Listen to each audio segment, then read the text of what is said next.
यदि आप किसी दैवीय शक्ति की सहायता पाना चाहते हैं या उसका लाभ उठाना चाहते हैं तो अपने अंतःकरण में श्रद्धा का बीज बोइए और उसे निरंतर सींचते रहिए, तभी आपको उसका लाभ प्राप्त होगा। हम में से अधिकांश शक करने वाले साधक देवताओं से मिन्नतें पूरी कराने के लिए साधना तो करते हैं, किंतु अपने अंतःकरण में इष्ट और साधना के प्रति श्रद्धा और विश्वास उत्पन्न नहीं कर पाते। परिणाम स्वरूप उनकी साधना कोरा कर्मकांड बनकर रह जाती है।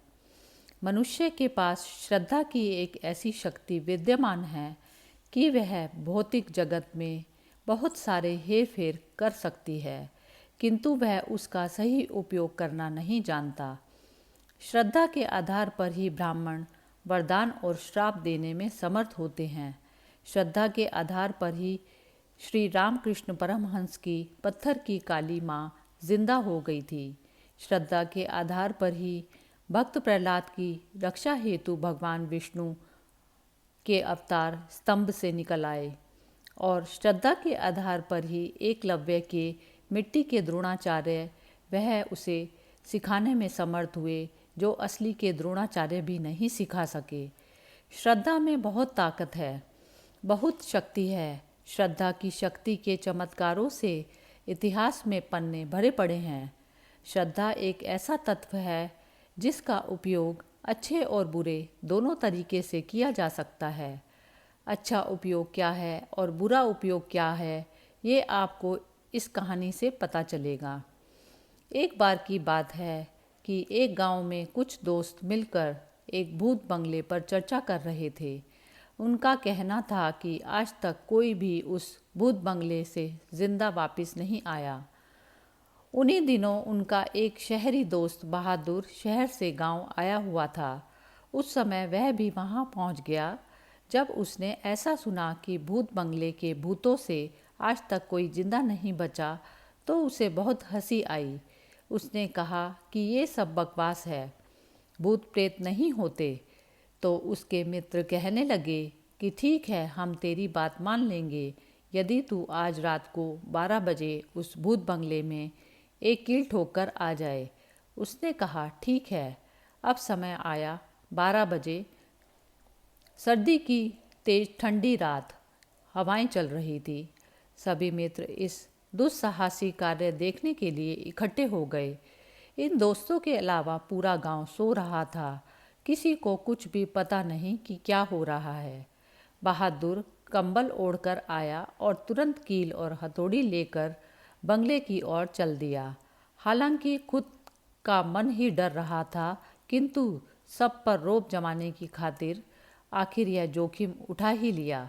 कुछ दोस्तों ने मना किया कि यार मत जा, सच में कोई भूत चुड़ैल हुई तो तुझे वह पकड़ लेगी। तो बहादुर बोला, आज तुम सब लोगों के मन से ये भूत का भ्रम मिटा कर रहूँगा, और तेजी से भूत बंगले की ओर चला गया। हवाएं साए साए करके चल रही थी। सारे जंगली जानवर सो चुके थे। बहादुर के बंगले में आने की आहट को सुनकर वहां सो रहे पंछियों के भागने से बहादुर अचानक चौंक गया। फिर उसने डरते हुए बंगले में अंदर प्रवेश किया। अब बहादुर को काली अंधियारी निशा के सन्नाटे कुछ ज़्यादा ही व्याकुल कर रहे थे। उसकी हृदय की धड़कनें तेज हो चुकी थी। इतनी सर्दी में भी उसके शरीर से पसीना छूट रहा था। अब तो बस किसी तरह हिम्मत जुटाकर ये काम करके वहाँ से भागने का इरादा था। सो वो अपने कार्य को अंजाम देने के लिए वह नीचे बैठा और डरते हुए कील को ठोकने लगा। लेकिन दुर्भाग्य कि अंधेरे में कुछ नहीं दिखा और कील जमीन पर पड़े उसके कंबल को पार करते हुए जमीन में ठुक गई। अब जैसे ही वह उठकर चला, उसे लगा कि पीछे से उसे किसी ने पकड़ लिया है। ये सोचना ही था कि उसके होश उड़ गए। यह होती है श्रद्धा की ताकत। जब तक बहादुर को विश्वास नहीं था कि भूत होते हैं, वह सामान्य डरा हुआ था। किंतु जैसे ही यह बात उसके दिल में बैठ गई कि मुझे भूत ने पकड़ लिया है, तो उसके प्राण पखेरु उड़ गए। जबकि वहाँ कोई भूत न था, ना ही प्रेत।